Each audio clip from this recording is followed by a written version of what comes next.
جب حضرت نوح علیہ السلام کشتی بنا رہے تھے تو ایک مومنہ بوڑھی عورت روز اللہ کے نبی کے پاس اپنی گٹھڑی لے کر آتی اور کہتی، اے اللہ کے نبی، کب کشتی روانہ ہوگی؟ حضرت نوح علیہ السلام فرماتے، ابھی دیر ہے۔ وہ عورت شام تک بیٹھی رہتی اور پھر اٹھ کر چلی جاتی۔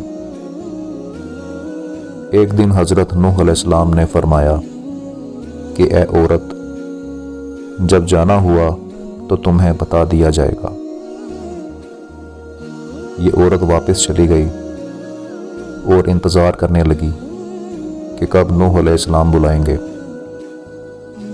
اس دوران عذاب آ گیا اور کشتی روانہ ہو گئی، لیکن حضرت نوح علیہ السلام نے اس عورت کو نہ بلایا۔ ظاہری طور پر حضرت نوح علیہ السلام کو اس کو بلانا بھلا دیا گیا۔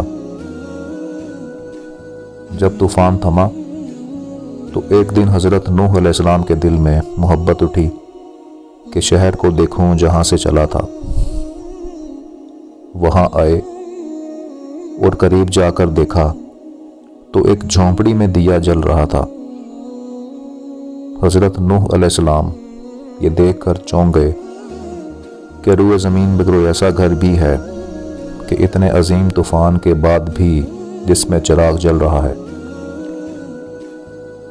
انہوں نے وہاں تکبیر بلند کی تو وہ عورت سامان لے کر آ گئی اور کہنے لگی، یا نبی اللہ، کیا کشتی تیار ہے؟ چلیں۔ حضرت نوح علیہ السلام نے حیرت سے اس کو دیکھا اور کہا، رکو بڑھیا، کیا تمہیں کچھ بھی پتہ نہیں چلا؟ وہ کہنے لگی، یا نبی اللہ، کیا نہیں پتہ چلا؟ کہا، اتنا بڑا سیلاب آیا، بارش آئی، تمہیں کچھ بھی پتہ نہیں چلا؟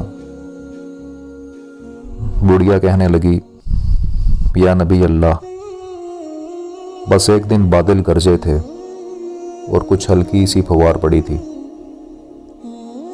حضرت نوح علیہ السلام حیران ہو کر آسمان کی طرف دیکھنے لگے اور کہا، میرے اللہ، یہ کیا ماجرا ہے؟ اللہ تعالیٰ نے حضرت نوح علیہ السلام پر وحی بھیجی کہ اے میرے پیارے نبی، اس عورت کے دل میں چونکہ تمہاری محبت تھی اور تم نے اسے پابند کر دیا تھا، اور چونکہ تمہارا اس سے وعدہ بھی تھا کہ نجات کی کشتی میں اسے لے جاؤ گے، تب جب کہ تم نے اپنا وہ وعدہ پورا نہیں کیا، لیکن اے نوح علیہ السلام، میں تو تمہارے وعدے کا ذمہ دار تھا، اس لیے میں نے اس بڑھیا تک عذاب پہنچنے ہی نہیں دیا۔